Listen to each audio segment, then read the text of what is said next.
Welcome back to JB Reviews. I found yet another midnight edition.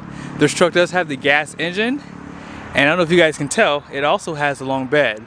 Special shout out to Jerry Seiner here in Salt Lake City. If you are in the market, be sure to reach out to these guys, let them know you saw the video. Let's go ahead and take a look at the window sticker so you guys can see what is optional and standard on this build. At the very top, here's all the specs for this build, and standard equipment is at the top here. Base price comes in at $55,400, and here's some of the options: midnight edition, all-star, leather package, and a few other things listed there. And then finishes it off with the Z71 package and rear wheelhouse liners for $140. And this truck does have clearance lights. Haven't seen that in a while. Destination comes in at $1,895 with a total price of $66,580. This is not a bad deal of a truck, and the midnight edition is just fire. So normally this trim piece around this fixed hood scoop is normally chrome. They do black this out, and these trim pieces on this grill are normally chrome as well. So what that midnight edition does is it gives you that really nice appearance. It blacks out the center of the bow tie, although they still give you a nice chrome accent around it, which is just enough to make this truck pop well. You do get the LED headlights, and fog lights do come with the LT black tow hooks. And this trim piece down below is also finished in black as well.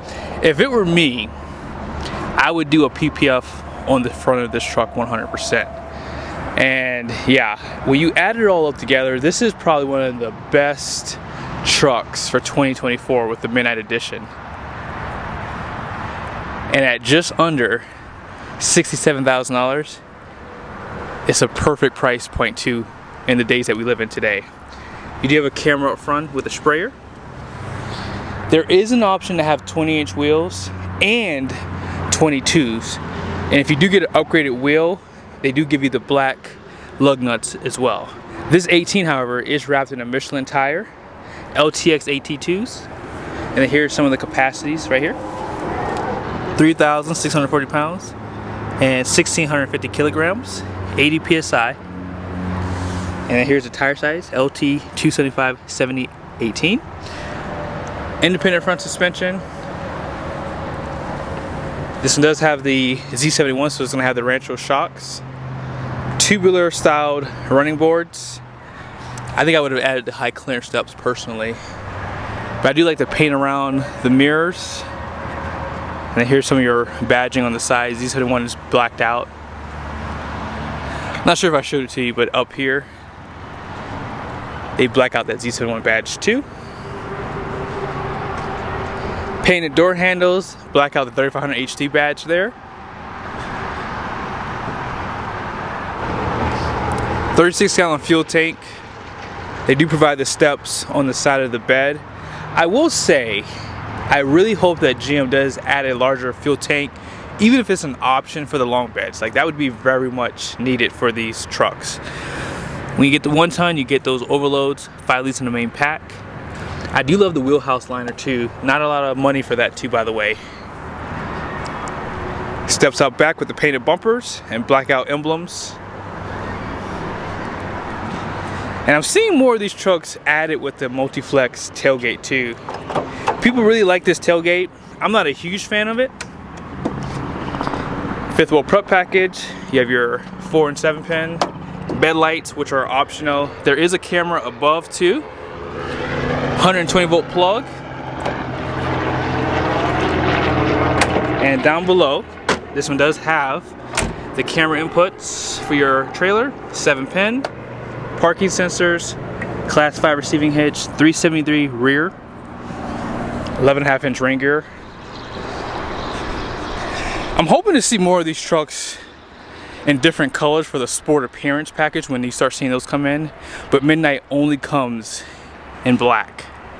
For 2024, the L8T is unchanged. However, they do add the 10-speed transmission behind it.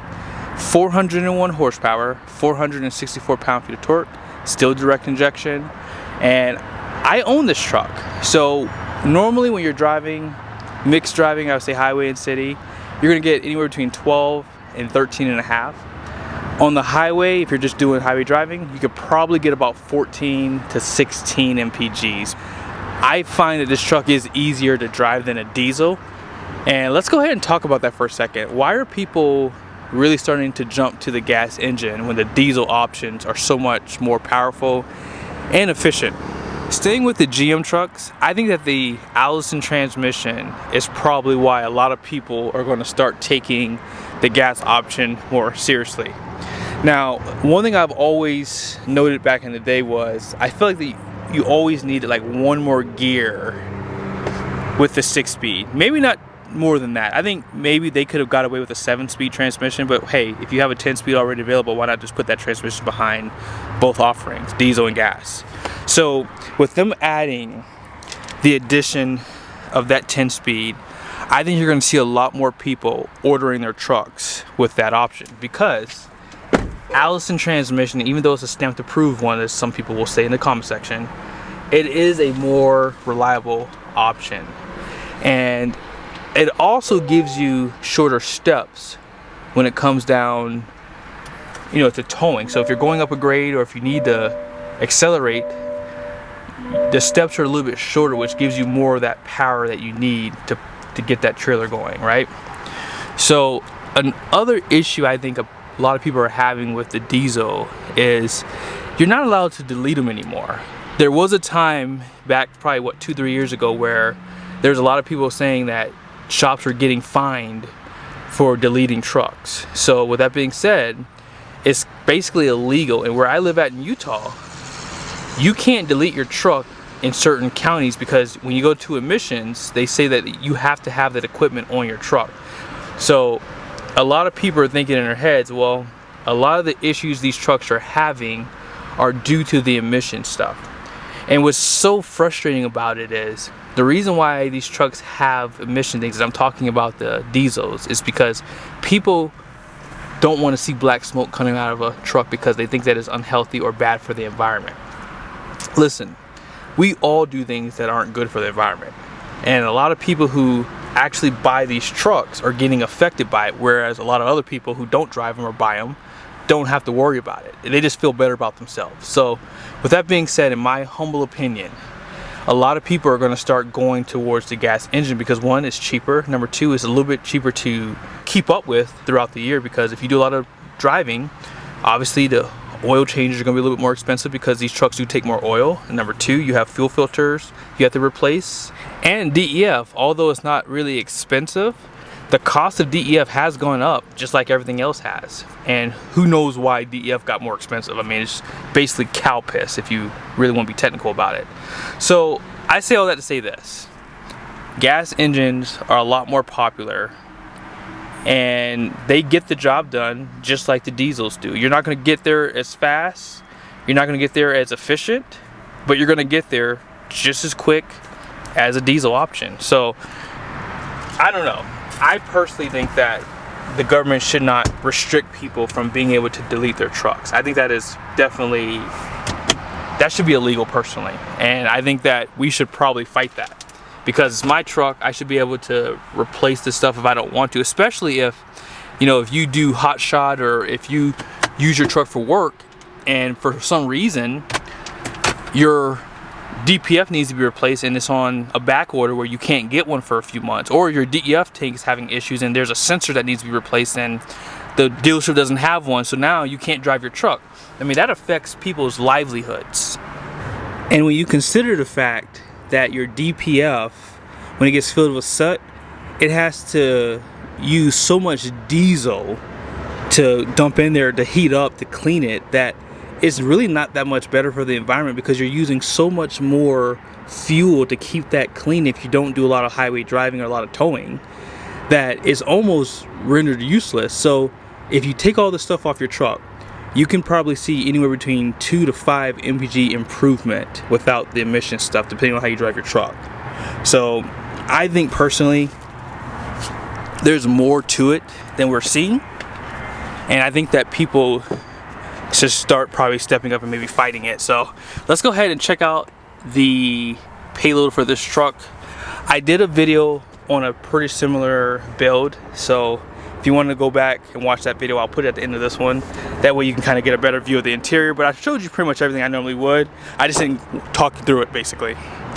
Anytime you're looking at a 1-ton gas truck from GM, the gross axle weight rating is going to be 5,200 pounds. The rear is going to be 7,250 pounds. The GVWR does go from 11.5 to 11.7. And then here's your payload, 4,062 pounds. And 16,000 pound conventional towing with 18,230 for Gooseneck. So all in all, this truck has pretty good tow numbers, only to be bested by the Ford 7.3. But apart from that, I mean, this truck does still have really good towing capacities. And last thing I'll show you guys, if you are considering a truck bed camper, this truck does have a 3,163 pound capacity for that. So pretty big numbers there. But I hope you guys liked the video. Special shout out to Jerry Seiner for allowing me to do this video. If you are in the market, be sure to let him know you saw the video, and I'll see you guys soon.